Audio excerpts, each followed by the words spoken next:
打開 IG 見到好多保險 agent 喺度曬業績、曬生活，好多人第一刻嘅反應就係有炫富。但我今日咧想由一個生意人嘅角度咧去同大家拆解下呢個現象。試諗下，如果你係一個股東，你會唔會想你投資嘅公司定期同你匯報公司嘅業績啊？話你知佢哋運作正常，盈利有所增長。其實一個專業嘅 agent 嘅社交媒體就係佢俾客人睇嘅業績報告。要分析呢件事咧，首先咧我哋要明白保險業嘅本質嘅。根據信號理論咧，因為我哋賣嘅係一張紙，係一個未來嘅承諾，客戶咧係睇唔到呢個產品，亦都摸唔到嘅，所以佢哋好需要透過一個外在嘅信號去判斷你值唔值得佢哋信賴。一個好嘅 agent 會展示自己過得好，其實係向客戶發出一個好重要嘅信號。喂，我做得幾好㗎，我係唔會轉行㗎，我會繼續一生一世去服務你。而呢個亦都係對客戶嘅一種隱性嘅承諾。坦白咁講啦，一個長遠做到落去嘅 agent 咧，其實佢服務緊超過幾百個甚至千零個嘅客戶。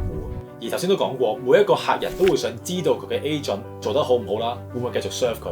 如果識得用社交媒體嘅 agent，就可以一個 post 就會俾到佢身邊嘅所有客戶或者大多數嘅客戶見到佢獲得 OK， 佢嘅服務仍然可以到位。而另外一邊廂喺一個 agent 嘅角度嚟講，如果你要逐個去打電話 update， 根本就係唔可能，根本就係唔成立。你每日見3個人都可能做唔晒。相反，如果你懂得用社交媒體嘅時候，可能係一個好簡單嘅 post， 一個好簡單嘅 update， 你已經俾身邊大部分嘅客戶知道你嘅近況，呢個就係一個槓桿營銷嘅威力。其實今時今日買保險嘅客戶啦，最擔心嘅、最怕嘅就係成為孤兒單。坦白咁講咧，如果調翻轉係一啲冇 update 自己近況嘅 agent 咧，我都聽過好多客戶會擔心，喂，佢咪做唔掂啊？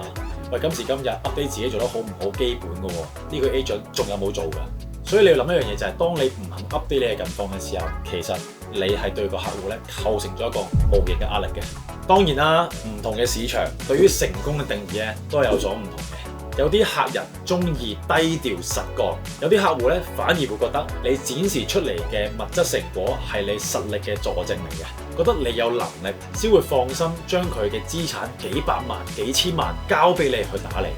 所以咧，問題唔在於你曬唔曬，而係在於你清唔清晰你自己擺呢個社交媒體呢個目標受眾係邊個，而你嘅 message 係想傳達啲乜嘢嘅信息。其實除咗喺社交媒體俾個客人知道你仲生存緊，過得好好，攞咗好多獎之外咧，其實我更加重視嘅就係俾佢見到我另外一邊，我腦海係諗啲乜嘢嘅，我嘅價值觀、人生觀係點樣，甚至係我點樣去做好一個我自己嘅個人理財。因為其實社交媒體除咗可以幫我哋攞生意之外咧，更重要係一個交換思維、交換諗法嘅地方。其實你嘅客人除咗係成為你嘅客人之外咧，佢都想透過一個專業嘅、一個有能力嘅人咧，去俾到佢生活唔同角度嘅啟發佢哋。咁所以對於我嚟講咧，一個好嘅 share， 一個好嘅 post 咧，除咗要講你嘅生活、生存到之外咧，亦都可以分享埋你腦入邊嘅諗法。所以咧，下次當你見到保險 agent 喺社交媒體分享佢哋嘅業績成果嘅時候咧，不妨試下用另外一個角度去睇。佢哋咧唔一定係純粹嘅炫富，佢哋好可能咧喺度努力緊經營緊自己嘅事業，向相